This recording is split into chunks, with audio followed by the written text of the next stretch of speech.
और बड़ी खबर इस बीच आपको बता दें, आज केंद्रीय गृह मंत्री अमित शाह, जो कि हमारे सहयोगी बता रहे थे कि आज वो सम्राट चौधरी से मिलने वाले हैं।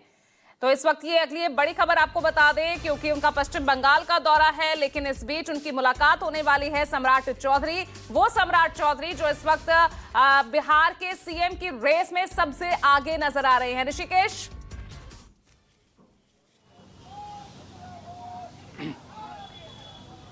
क्या ये संकेत मिल रहे हैं या फिर यहां पर भी कोई सरप्राइजिंग फैक्टर आपको नजर आएगा, जैसे कि हर बार और हर राज्य में बीजेपी की तरफ से दिखता है?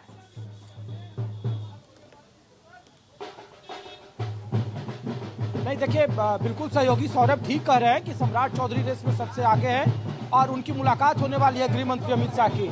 और बार बार हम लोग ये बता रहे हैं अपने दर्शकों को कि जो नीतीश कुमार की पसंद होगा या जनता दल यूनाइटेड की जो पसंद होगा, वही भारतीय जनता पार्टी उसका ऐलान करेगी। ऐसा नहीं है कि सिर्फ भारतीय जनता पार्टी या बीजेपी दिल्ली से कोई नाम तय कर लेगी और आखिरी वक्त में जेडीयू को बता देगी और जेडीयू से मान लेगी। जो भी पटना से जनता, जो नीतीश कुमार की पसंद होगा, वही बिहार का अगला सीएम होगा। और सौरभ बिल्कुल ठीक कर रहे हैं कि सम्राट चौधरी सबसे रेस में आगे हैं। वो इसलिए भी आगे हैं क्योंकि सम्राट चौधरी डिप्टी सीएम के तौर पर नीतीश कुमार के साथ कई दफा वो अच्छे ट्यूनिंग के साथ काम करते रहे थे। जब सकरी चौधरी उनके पिता का जब जन्मदिन था तो नीतीश कुमार उनके घर पर गए थे और कहा था सम्राट चौधरी के बारे में कि बहुत बड़ा आगे तक जाएगा राजनीति में, और जो ट्यूनिंग है और जेडीयू की पसंद है। दूसरी बात यह है कि जो लघु समीकरण बीते 21 साल से बिहार में नीतीश कुमार इसको साथ कर रखे हैं और जो बिहार की राजनीति का सबसे मजबूत पक्ष है।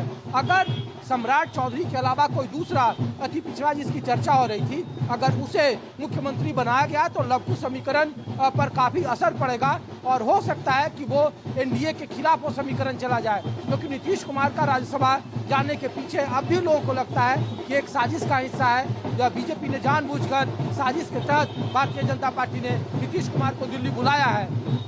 और ऐसे में अगर कुशवाहा, अगर सम्राट चौधरी के अलावा कोई चेहरे पर चर्चा होती है तो निश्चित तौर पर आने वाले वक्त में बिहार में संतुलन खराब होने का खतरा है।